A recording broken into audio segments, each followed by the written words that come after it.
and welcome to Model Trains. This being my 100th episode of Model Trains, I decided to hit the road and visit some real locomotives, some of which I have in model form. While reaching this milestone, I normally want to try and give something back to the community. And with this episode, I managed to visit the Riverside Museum in Glasgow, which I've had on my bucket list for quite some time now.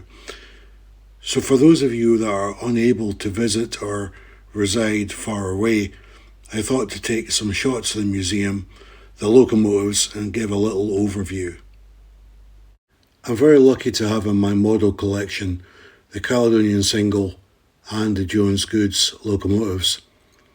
I discovered over the last couple of years that the actual locomotives are both restored and on view to the public at the Riverside Museum in Glasgow. The Caledonian Single was designed by Dougal Drummond in 1886 as an exhibition locomotive for the International Exhibition of Industry, Science and Art in Edinburgh. Built by Nielsen and Company in Glasgow, during her service she went on to run special services for Caledonian Railway, through to duties like Royal Train Pilot. You can actually see the original headboard above the smoke box at the front. The Highland Railway Jones Goods class was notable as the first class with a 460 wheel arrangement in the British Isles. 15 were built and one has survived into preservation. Built in 1894 and designed by Mr. David Jones, she was built at the Sharp Stewart and Company in Glasgow. Nielsen and Sharp Stewart were two of the three companies that would go on to be merged in 1903 to form the North British Locomotive Company. Glasgow is probably the largest shipbuilding area in the world from around 1850 to the early 1900s. This is generally referred to the era of steam-powered shipbuilding and iron ship construction. Due to this prominent position, there are possibly over 100 scale model vessels of all shapes and sizes, including passenger, freight, and military and naval ships, on display in the museum. Several famous ships were built in Glasgow, particularly along the River Clyde. These include the ocean liners RMS Queen Mary, RMS Queen Elizabeth, and RMS Queen Elizabeth II, as well as the battle cruiser HMS Hood and the liner Lusitania. Riverside Museum in Glasgow is well worth a visit, and the Scottish Government have done a terrific job in building and collating these wonderful pieces of engineering history, and amazingly, it's free to enter.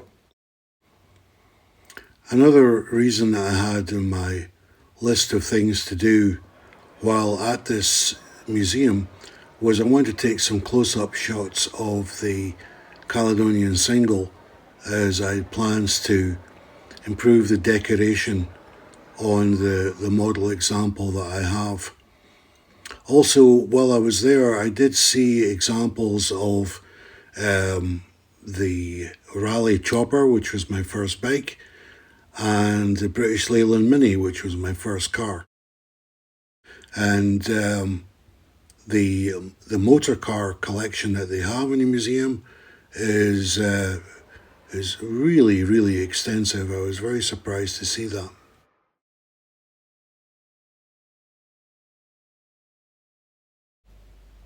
They do invite donations, and that's exactly what Mrs. Model Trains and myself did.